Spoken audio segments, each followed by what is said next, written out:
Hello, everybody, and welcome into another Hockey Writers Roundtable here on the YouTube channel. I'm your host, Matthew Zator, and today joined in by my co-host, Jacob Billington, and Mike Fink is also joining us as a guest.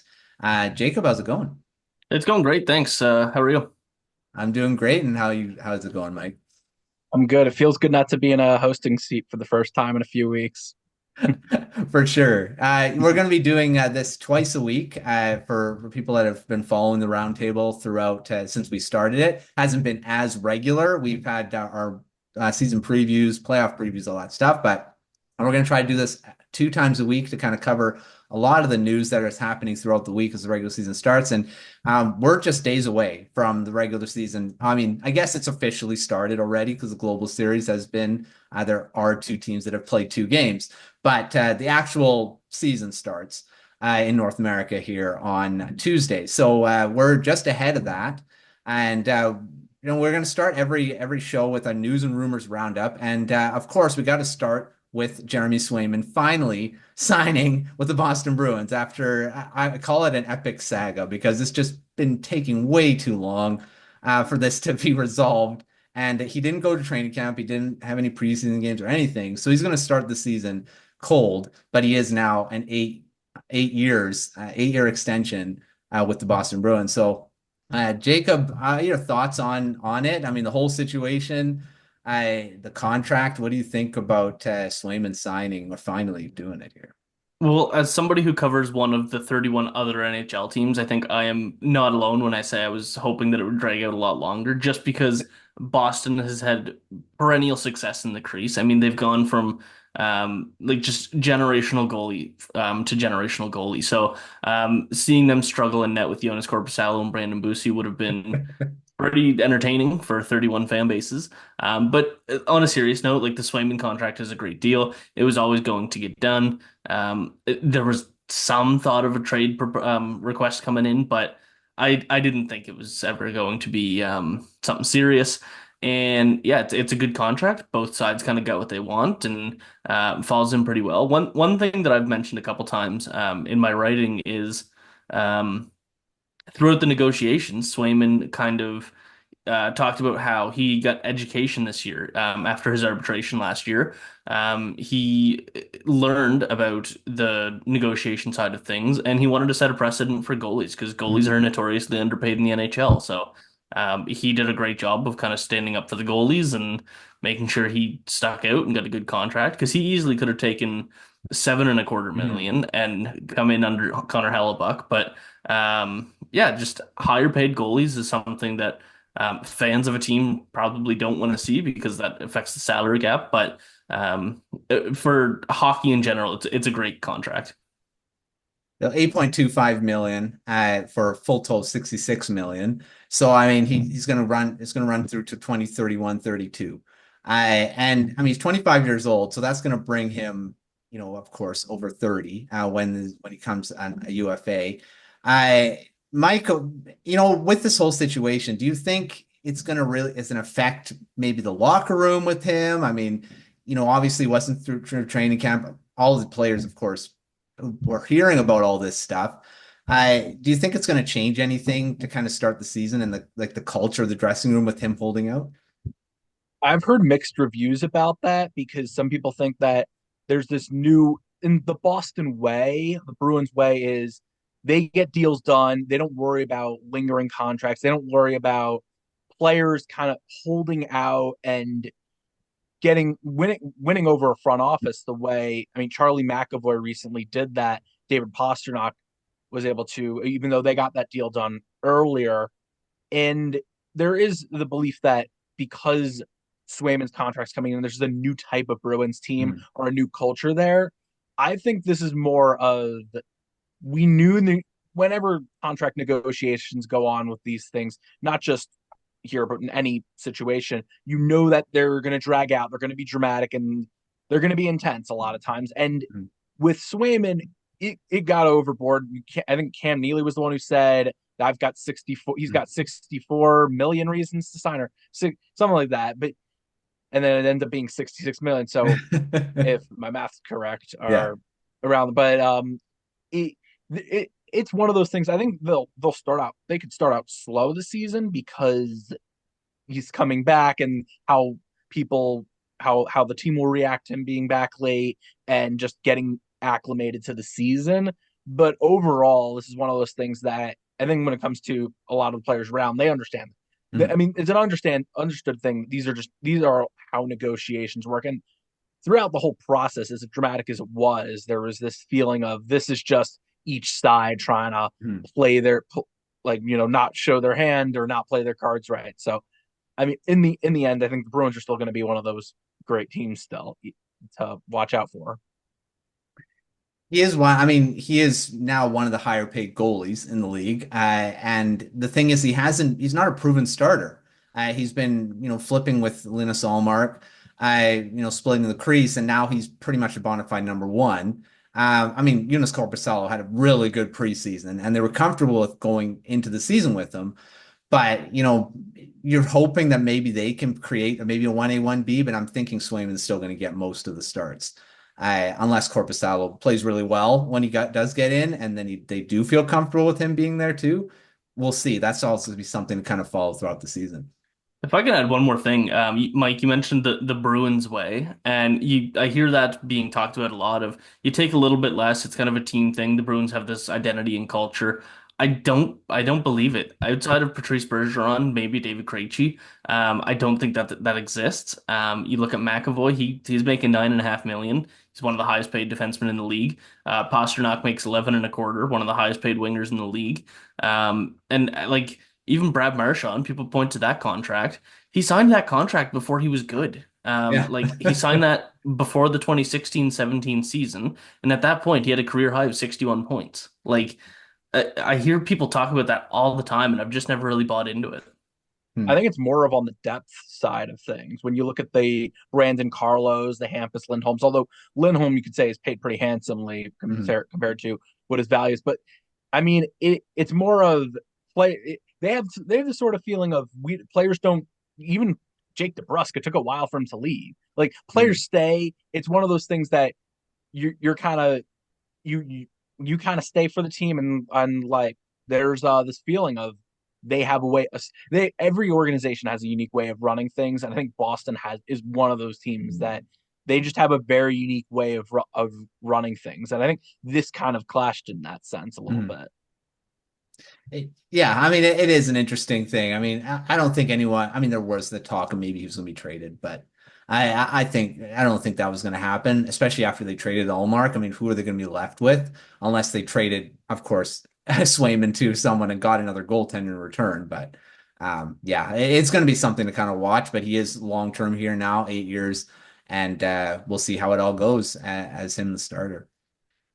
All right. Well, speaking of another goaltender, and now this is going to kind of bleed in. I mean, Igor Shesterkin is probably going to get paid way more than 8.25. But, Jacob, will start with you. What do you think about Shesterkin now? I mean, there's been apparently progress on a long-term deal with him. There's been talk that he wanted to set the standard for goaltenders. Do you think it's going to come in? I mean, he seems to want 10 million or more. I mean, Sergei Bobrovsky numbers, I guess, because that's what he's getting paid. Where does this go now with Shesterkin? I think it's easy to say that the Swayman contract bodes well for Shesterkin because Shesterkin is a much better goaltender than Swayman at this point, more proven, and Swayman just signed a big contract, so obviously that's going to help his case, but I don't think it really does. I think he's already there's an agreement that he's going to be between, I'll say 10 and 11.5 million. And I think that everybody understands that and everybody's fine with that. I believe that Shesterkin will be the highest paid goaltender in NHL history. And if I was to put a number out there, I would say 8 years at 11 and a quarter. I mean, just 3 seasons ago, I personally feel like he was robbed of the Hart Trophy, which we don't see from a goaltender ever. And Matthews scored his 60 goals, which that was the first of this big wave of 60 goal scorers, so I get it. That's why he won the Hart Trophy. But now, like we see, McDavid scored 60. I believe Pasternak scored 60. Sam Reinhart scored 57. Like, is 60 goals isn't a huge thing anymore, and that kind of cements my argument for why Shesterkin should have won the Hart that year. But he had an insane year, and he's been incredible in the playoffs. So I would say about 11 and a quarter. Mike, what do you think about Shesterkin? I mean, there was talk. He's like, people were worried. Oh, he's going to be a UFA. The Rangers are going to lose him. I don't think that's happening. Where does this come in for Shesterkin? Yeah, he's going to be chasing the Bobrovsky number, which is the highest paid, which is 8 by 10, and probably he's going to get 8 by 11 or 8 by 11.25. What he's going to be the highest paid. It's just a matter of what the number is going to come in as. And honestly, the better question is if they pay him that number, can they still build a winning team around him? Because he's taking up that much cap, and there's a lot of talk. What do they do next, and what might happen? Because Jacob Trouba, there's a lot of talk about this being his last year there with his cap hit and how to move on from him. But you could look at this team as they have to do a soft reboot, knowing you have Shesterkin there for 8 years. You have elite goaltending play in the net, not just for the regular season, but for the playoffs. How do you build around that? And I think the good lesson is the Panthers, when they signed Bobrovsky for that deal, it didn't work out at first. He had some down years, but over the long run, it paid off and they won the cup. So I think that the real question for the Rangers is not if he's going to break the bank. It's just a matter of what is AAV is going to look like and what do we do next? Mm-hmm. True. I mean, I think that's the biggest thing. And of course, the cap's going up in the next few years, and we'll see where all that number goes. But everyone else's salary goes up with it. And that's what it always happens. It goes up, and all of a sudden you're looking at everyone else getting way more money than that they are now. So, and then of course, contracts that are signed now look way better. So it is an interesting thing. I'm just looking at Quinn Hughes' contract right now. He's at 7 point something million, and he just won the Norris and almost 100 points. The Swayman deal, I think, raises the floor for. I'm not sure if Demko got a deal or Jake Ottinger, those other young goaltenders that are good enough that they could say, "Hey, Swayman got that. I deserve, close to that." That's I think what it's really gonna. And yeah. I mean, Ullmark is, for example, he's waiting. So yeah, another one. Good segue, because we'll talk about Ullmark now. And of course, I'll start with you, Jacob, because he is now a Senators goaltender.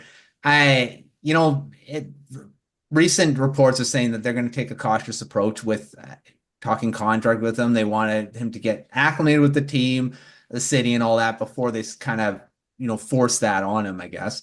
Are you worried with that, or is this the right call? In a vacuum, no. It's the right thing to do. Just let him get used to it. Ullmark's talked plenty of times about how he's at his best when his family's comfortable. The day he moves in, if Ottawa's going to be like, "Hey, let's talk money, this and this and this," and he doesn't know what is going to happen on the ice with this team, it doesn't make sense for him to negotiate at this point. But not in a vacuum. Looking at the last 3 seasons in Ottawa, Alex DeBrincat, you acquire him. He's got 1 year left on his contract. Everything seems fine at first, then boom, he wants out. Ottawa doesn't want to sign him. That's that. Then they turn around and acquire Jacob Chychrun. Same thing. Just didn't work out last year. Chychrun said he's not interested in talking about an extension at that point. Now here you are again, swinging for the fences on another 1 year contract. It's certainly reason to be nervous, but not because of anything that's going on or not going on with Ottawa.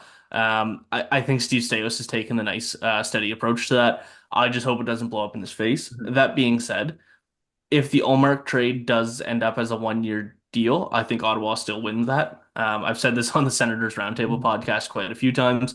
I think Ottawa still wins the trade, even if it's a 1 year deal, because you paid a first and Kastelik for 1 year of 1 year of Ullmark and the price to dump Corpus Hall's contract, which probably would have been close to a first if you asked a lot of people. So I'm not worried about the deal getting done.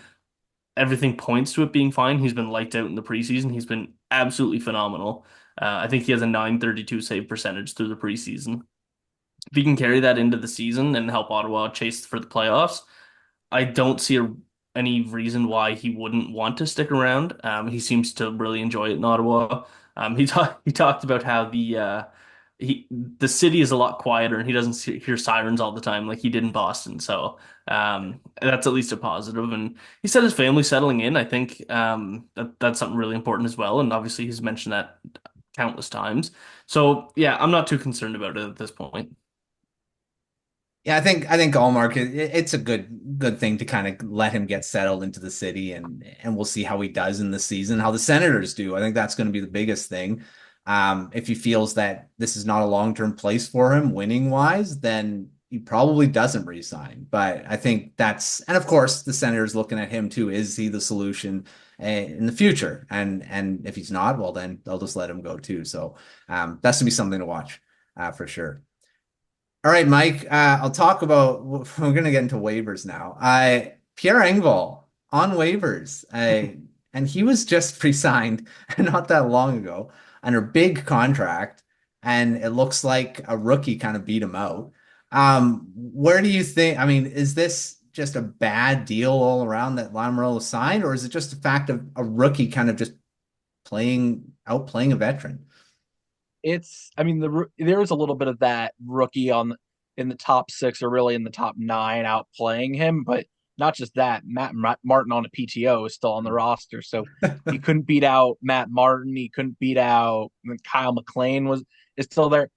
I mean, the way Lamoriello sees it is that those two players I just mentioned are forechecking defensive forwards that he wants on his fourth line, but Engvall didn't fit in that role. This is still a bad contract, and it's something Lamoriello's got to deal with. And it shows you the disconnect between Lamoriello wanting to how he wants to build a roster and how Patrick Waugh wants his roster to look like. Because now that he's the head coach, he wants to bring his guys in. He wants to bring his type of players in. He has limited ability to do that. Well, you can debate whether the Duclair signing was Patrick Waugh's signing or was it Lamoriello's deal, but he at the end of the day, it's who he wants on the ice. It's his players on the ice, and he doesn't like it.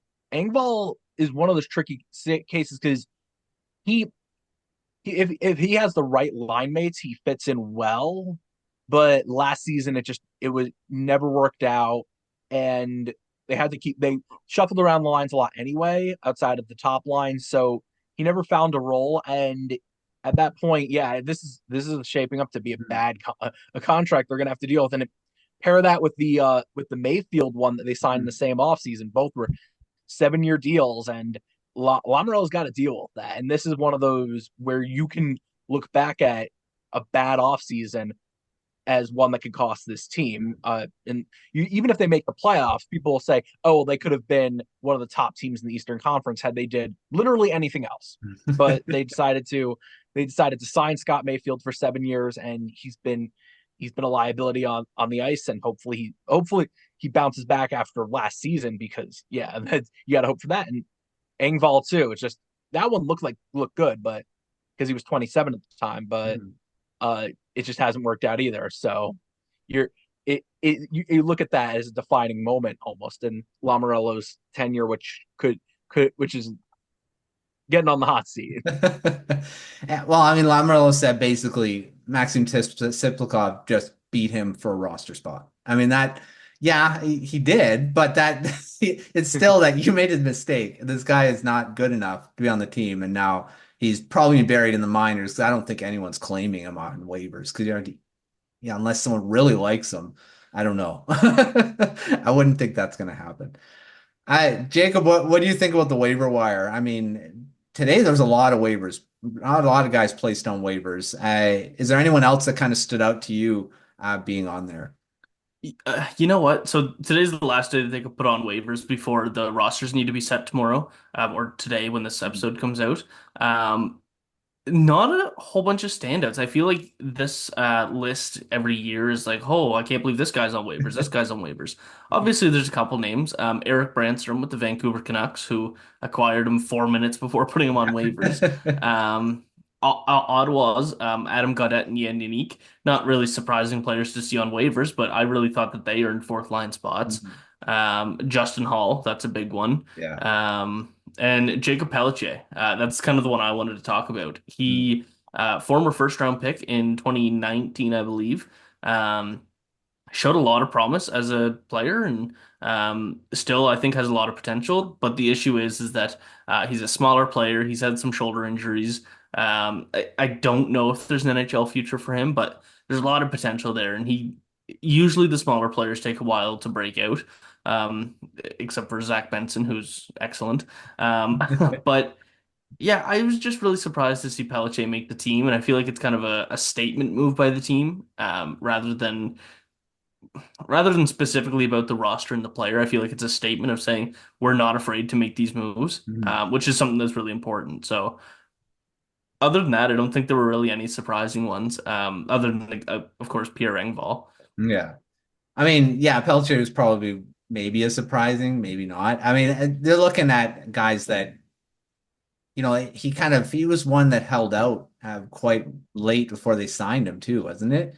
Yeah, it Uh, was yeah. beginning of September or something. Yeah, it took a while for him to sign, and now he's on waivers. So it's an interesting kind of thing. We'll see how it all goes if someone feels that maybe he'll work in their organization or not. I don't know. We'll see. The thing about waivers now is I mean, all waivers, you have to have them on their roster when you claim them.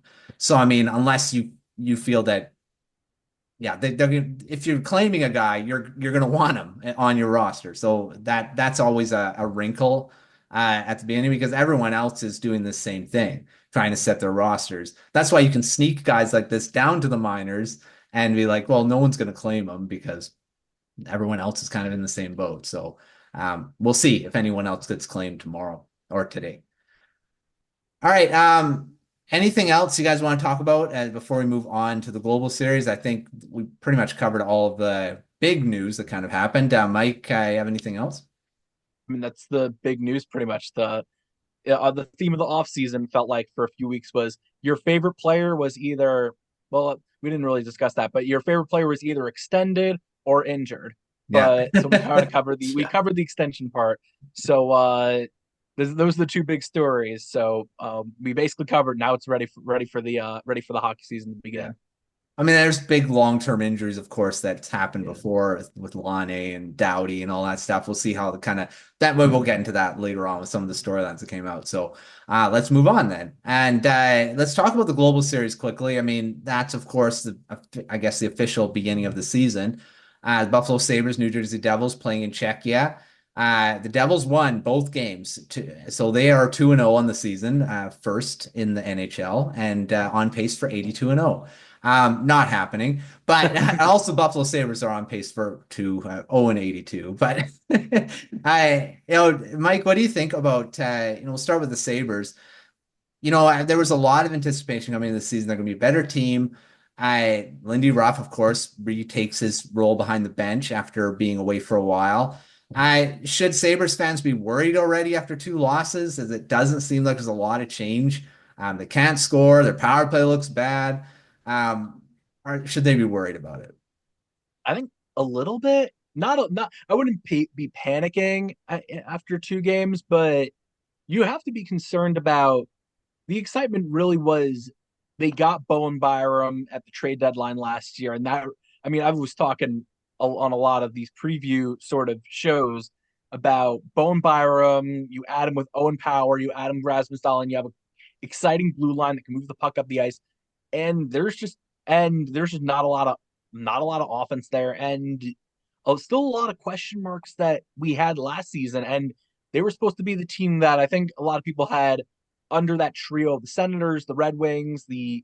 and the Sabres as all three could possibly sneak into the playoffs, and they look a little concerning.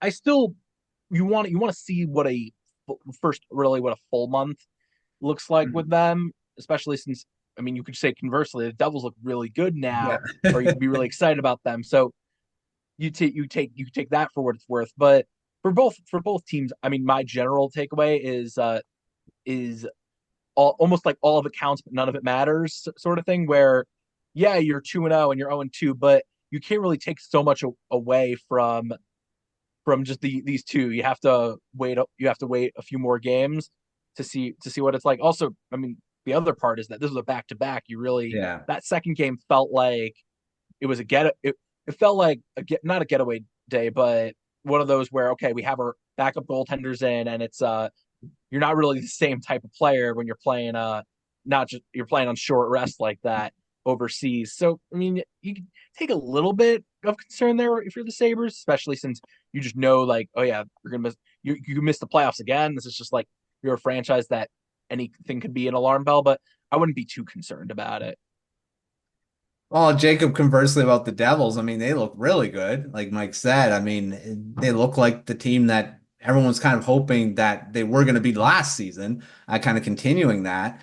Seamus Casey scores his first NHL goal. He looks really good as a rookie. Of course, he didn't play a lot. He was like 12 minutes, 13 minutes. So, but he did. He looked really good as a rookie, and they've been missing a couple defensemen. I Do you like where they're kind of trending with Sheldon Keefe taking over in their first two games here?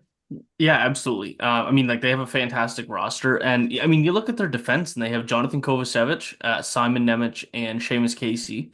Those are not those are very young players. They're not established in the NHL. Kovacevic a little bit more, but and that's missing Luke Hughes. I just wonder Yeah. if the defense is going to fall apart. And we've seen with Sheldon Keefe in Toronto, team defense isn't the his strong suit. Certainly not a terrible thing of his game. He did a good job with what he had. And that's another thing. You look at the right side on New Jersey, and it's miles better than anything he ever had in Toronto. So it'll be interesting to see what he does with just some better players to work with. And up front, I mean, we know that he knows how to coach superstars. So the top six, there's going to be no issues there. And the bottom six is a physical and pesky kind of bottom six.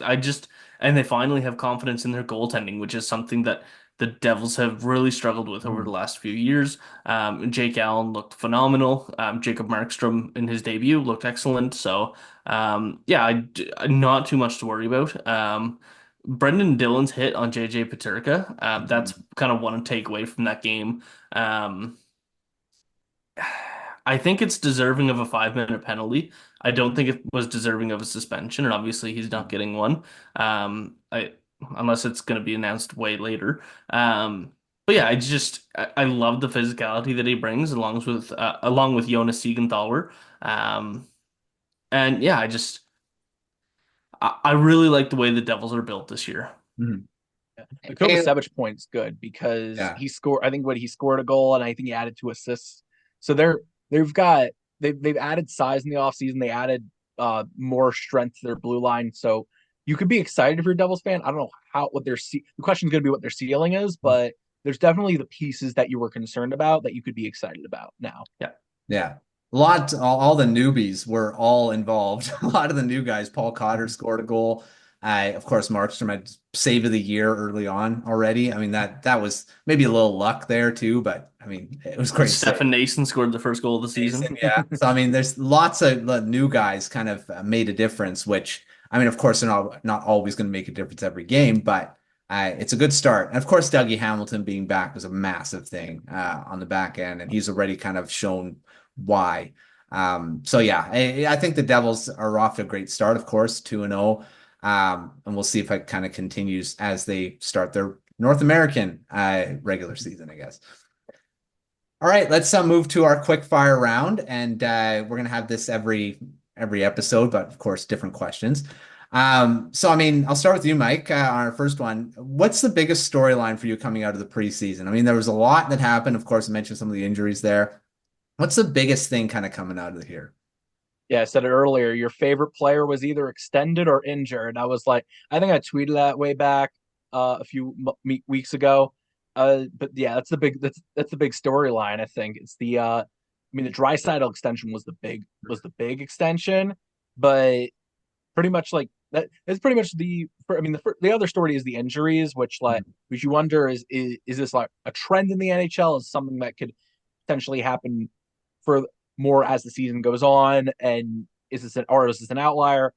We have to. I mean, we'll see. Kind of, it's a we'll see kind of thing. And the extensions are interesting because I think not just Draisaitl, Jacob Slavin got an extension early in the offseason. You had Sidney Crosby's extension. He's not heading free agency. The ones that didn't are going to be the ones to monitor now. Mikko Rantanen, I don't think got an extension as No. as much as I've checked. Like we're recording, so anything could happen. But Marner hasn't got an extension, so there's going to be a lot of news circulating around that, because I also don't think once the season starts, I don't think any contract negotiations are really going to happen. Once in a while, you'll see a player like Elias Pettersson last season. He got his deal during the season, but generally you don't see teams. I mean, you don't want players don't want to deal with this. So it's going to be, that's the other interesting thing. The players that got extended and the players that didn't. Yeah. I personally, just as an aside, I think they shouldn't have re-signed Pettersson during the season because I think that screwed up his rest of his season. But I mean, there was an injury involved with him too. But Jacob, what about you? Or what's the biggest storyline coming out of the preseason for you before we start? I think it's Montreal Canadiens versus the world. That's I think that's the biggest storyline. Obviously, them versus the Toronto Maple Leafs got way out of hand with Arber Xhekaj and Cedric Perret and Patrick Laine and whatnot. And then against the Ottawa Senators, didn't slow down at all. Arber Xhekaj goes after Tim Stützle. It was Stützle's stick that hit him in the face. It was still a very dirty hit, and the intent was there. And then the last preseason game, they go after each other again, and kind of line up games between Marty St. Louis and Travis Green, and nobody's announcing the roster. And you hear St. Louis, I really didn't like that. St. Louis comes out and he says, I'm just waiting to see what Ottawa's going to do with their roster and whatever. Just play your roster. Yeah, Like it's, I don't know. I didn't like that at all. I thought that was kind of a scaredy cat move. And I didn't like that. But Montreal just didn't make any friends this preseason, and it's going to be interesting to see how that carries into the season. Yeah, mark that first regular season game between the Montreal Canadiens and Ottawa Senators. There you go. And of course, Montreal versus Toronto would be a pretty big one, which of course they start the season against each other on Wednesday. So yeah, I don't know if that is that a rivalry already, or is there is there already enough tension there, or do they Ottawa and Montreal? It was Montreal, definitely Toronto, is there. Yeah. Oh, 100%. Yeah. It's And then it's Saturday. So a week from yesterday is when Ottawa and Montreal play. There you go. There's so circle that one too. Yeah. All right. Jacob, what's the team that has the biggest question marks going into this season? Of course, you'd hope that the question marks get solved throughout preseason, but is there any teams that still have big ones? It's Toronto. Mike, you already mentioned it with Mitch Marner. That's the biggest question mark in the league right now, I think. And what are they going to do? Like, how are they going to do with their roster? It's a very different looking team. Austin Matthews took over as the captain. Tavares is in his last year. I expect they figure something out, and he comes back at 4 million, but he's also eligible for an extension. They have a new coach. I'm just really interested to see how it goes. I don't love their defense and I don't love their fourth line. And obviously they're pretty tight to the cap. So I think it's just going to be how Toronto kind of makes their way through this season. Yeah, I think that's a big one. I mean, there is, of course, this question of the big stars and see if they're going to trade them throughout the season. That's going to be something hanging over their head throughout, depending on how the team does too, right? So, yeah, definitely a big one. Mike, what about you? What team has the biggest question marks? I had a few that I was thinking about, whether it was Colorado or Tampa, with just how far can depth and star power take you when you don't have a lot of depth? They didn't really answer the question about whether they have depth. I'm going to pick the Oilers as a team that I have a lot of questions about, because we saw how close they were to winning it all last year, and getting back is just it's so hard to do that. And their offseason had a lot of turnover from the top down. You talk about a new GM, you talk about they traded away Ryan McLeod, they traded away Cody Ceci, these veteran players, and they got younger replacements. How is it going to fit in? Is it going to help them in the long run? Because maybe they have some growing pains early on in the season with a younger skaters like Matthew Savoy in the mix, and you have Ty Emberson in the mix there as a younger option. Is that going to help them in the long run, or really just what's this turnover going to mean? And well, what's the return? What does this season look like considering how close they were? Do they have this chip on their shoulder, or do they have this sort of like feeling coming into camp like we need to get back there? Or was that as good as it gets. So I'm just watching, going to be curious to see how things develop over the course of the season. There's two Canadian teams, of course. With big question marks. Yeah, I didn't want to Yeah, pick Tampa for that reason. I mean, Pick Tampa them. Bay definitely does with Stamkos gone, and looking at guys like Cam Atkinson, maybe uh, replacing him on the power play. I mean, there's so many question marks of where that power play is going to look without him in his office, right? There's gonna be a new guy there, so I mean, yeah, that's. I think the Oilers is a big question mark because of. I mean, you're looking at, you're saying about a lot of younger guys coming in. And the defense in particular, I think, is the one I'll be watching because, you're looking at a guy, Philip Broberg was going to take a big step, I think, this season, especially how he played in the playoffs. So that's going to be a big one to see how the defense is because, and it's funny how that question comes up again because I always said the Oilers are going nowhere until they fix their defense. They bring in Ekholm, which I thought did. And now they're losing. Now that they're question mark again. It's a interesting thing, but we'll see how I that. will say Ty Emberson looks pretty good in the Yeah, preseason. he definitely does. Yeah, but Troy Stetcher actually looked pretty good throughout the Did preseason too. I wouldn't trust that for 82 No, games. I wouldn't either. I mean, I like But Stetcher, but yeah, he's more of a depth defenseman now, I think. All right. This is going to be a fun segment. I think that we're going to do this every episode, but I'll start with you, Mike. An up and a down for this past, I mean, it could be the off season because we have so much, or this past week, whatever you want to do, but give us something that's trending up and something that's trending down. I was gonna say like an up for something that's good news is Good news, the bad Winnipeg news, Jets. whatever you want to kind of go with. Yeah, my up is Winnipeg Jets must be feeling pretty good about the Hellebuyck deal right now. Yeah. Just considering whenever they got it done, because I think it was a while ago, just looking at the AAV for that. And I mean, Hellebuyck must be annoyed because he can't restructure this contract, being like, I don't know the exact AAV off the top of my head, but you just look at these other goaltenders getting these contracts, especially Swayman and Shesterkin waiting the wings. And Hellebuyck's established himself like Shesterkin as one of the true elite goaltenders in the NHL, one of those that, like Shesterkin, can take over a game with a dominant performance in the net. So the Jets must be looking at this saying like, good thing we got that done when we did. And I mean, that's always, I guess, that's always the tough decision the GM has to make is, do they wait out a contract or do you sign them when you can?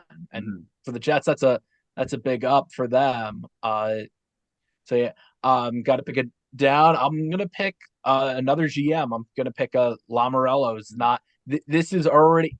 I mean, this is one of those where there's already enough question marks about his offseason, about his moves as a GM, about the irony is he always is quiet in the offseason where he always wants to keep the core together or keep the group together and not make a big aggressive signing because aggressive signings generally don't work out. They generally backfire. So the idea is let's play it safe every time. And he played it safe and it didn't work and it's not working out with the Mayfield contract, the Engvall contract.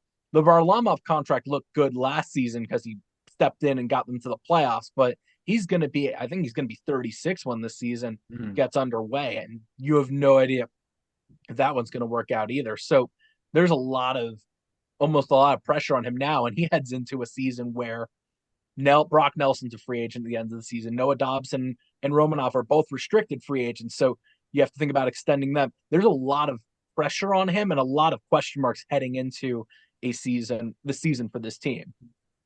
On top of that. Yeah, I mean Lamoriello's I think on the hot seat a bit this season. We'll see if he's there at the end of it. All right, Jacob, an up and a down, or a good and a bad. I mean, I think I just stole this from our grind line, one good, one bad, but just changed the name of it. Up and a down for. So my up, I'm gonna go with a homer pick here with the Senators, and that's just gonna be Carter Yakemchuk. He has been outstanding throughout the preseason, miles better than anybody thought, and everyone was like, "Yeah, he's probably gonna play a preseason game, but go back to the WHL and dominate." Now the conversation is, does he play 9 NHL games or 82? Like he has just been so good, on both sides of the puck, really.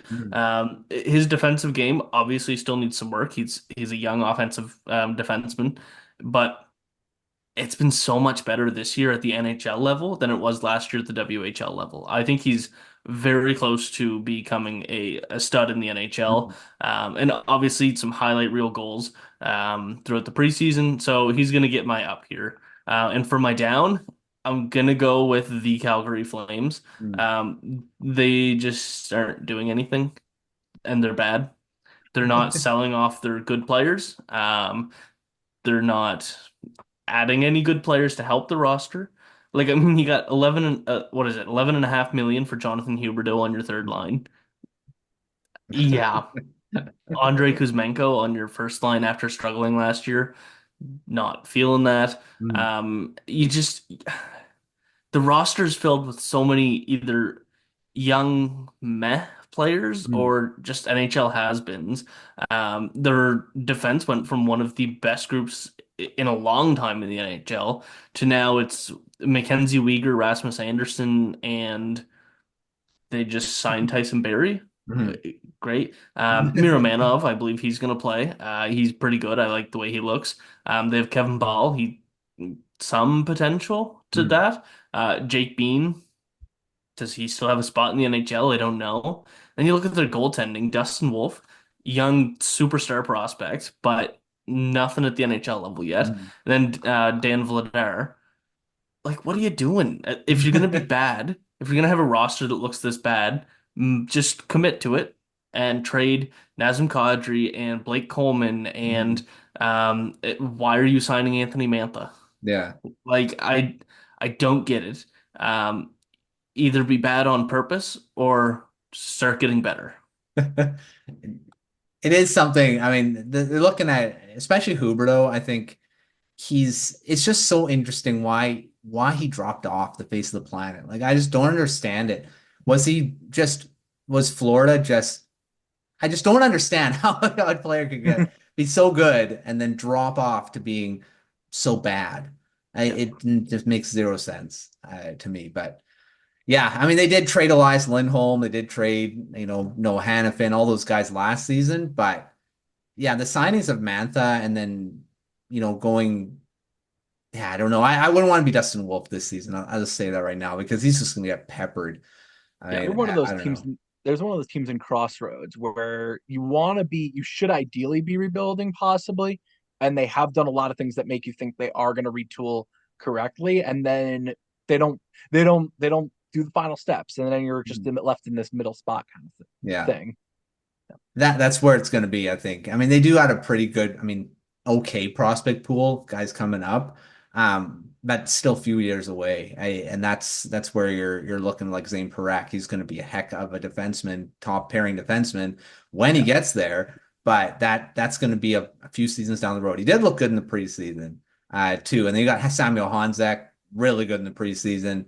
There are some guys that you see some future, but right now, like yeah, they're in that middle section where just a mix of veterans and okay young guys that just not game breakers at this point. We'll see how it all plays out throughout the season, and we'll see on game one when the Canucks play them. So we'll see. All right, let's go to our games of the week or game of the week segment here. We're going to look ahead until our next episode, and instead of going through all the games, which would be very tedious, Jacob, I'll start with you. What's your game of the week? What's the one that everyone should be watching? I think the easy one is Toronto Montreal on Wednesday, but I'm not going to go with that. I'm going to go Boston Florida. They've had quite the rivalry throughout the playoffs the last couple of years. Florida just coming off of the Stanley Cup, going to raise the banner. Boston, such a big question mark of an offseason that's finally all resolved. Everything went kind of the way they wanted it to. So yeah, I think that's going to be the game to watch for me. 100%. And you're looking at, yeah, the biggest thing is Swayman is probably going to get that start unless they think that he's not going to be prepared enough for that. But I'm sure he's been skating and, training, getting ready. So I think he'll probably start that game. That one's on Wednesday. So Tuesday. That one's on Tuesday to start the season. So that's coming up really quick here. Mike, what about you? What's your game of the week here? I agreed. I had that one as one of the ones that I was thinking about. The Panthers Bruins game. I think it's going to be one of the exciting games. The Bruins had take away the Swayman drama, pretty good offseason. They got Nikita Zadorov, they got Elias Lindholm in the middle now, and Zadorov on the defense.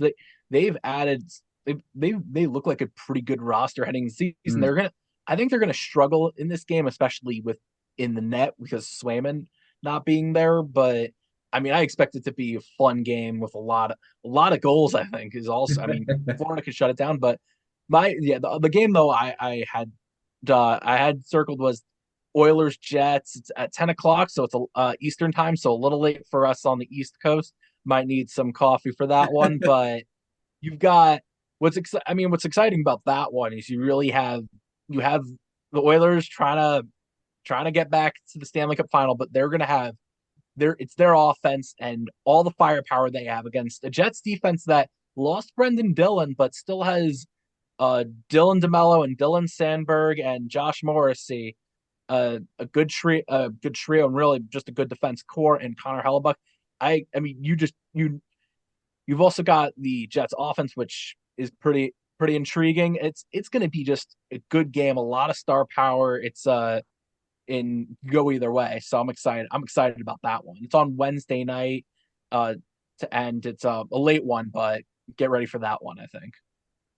That should be a good one. And Oilers, of course, going to have something to prove after their pretty bad offseason. There's not offseason, pretty bad preseason. A lot of people are already kind of questioning why, they didn't look like they had a lot of energy throughout the games and that it may bleed into the season. We'll see if that happens. But yeah, that's going to be a good one. I'm going to go with the Maple Leafs and Canadians. I mentioned it earlier. That's going to be a great season opener for Wednesday night hockey.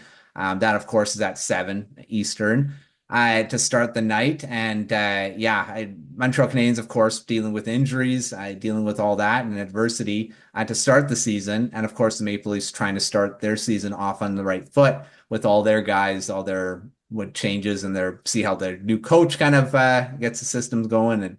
But it's always an exciting game, Maple Leafs Canadians, all Canadian matchup. So yeah, I'm gonna be watching that to start the night, and of course the Canucks are playing that night as well, against the Flames later in the night. So yeah, those are the two I'll be watching on that night. Actually, watching the games too. So there we go.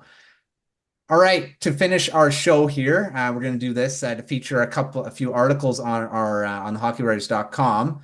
And Jacob, I'll start with you. Who and what and which article and who is it by that everyone should be checking out here? Yeah, William Grigsby posted an article today on the hockeywriters.com. Arizona Coyotes could return in 5 years, per NHL pundit. So he just writes about Frank Seravalli going on a podcast and talking about the prospect of Arizona return to the NHL within the next 5 years.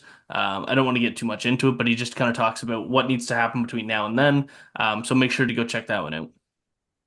All right, Mike, what about you? An article everyone should be checking out here. Yeah, I have Bruins re-signing Jeremy Swayman signals new era in the crease. Tommy Bennett wrote that. We had some pretty good coverage on the Swayman saga. It's one of those for us writers. We know, and there's a player in the news that you just keep writing the articles about them. So yeah, but it's interesting with the Bruins again. This is their new era where Swayman's going to be the number one, and it's going to be interesting to see what that looks like. And the other subplot to the Bruins saga is they had in the AHL, which one of the goaltenders they waived today. He's going to probably go back to Providence. He's one of those goaltenders, depending on who you ask, either they're really high on or they're not so impressed. Is Brandon Bussy or Boozy? It's Bussi.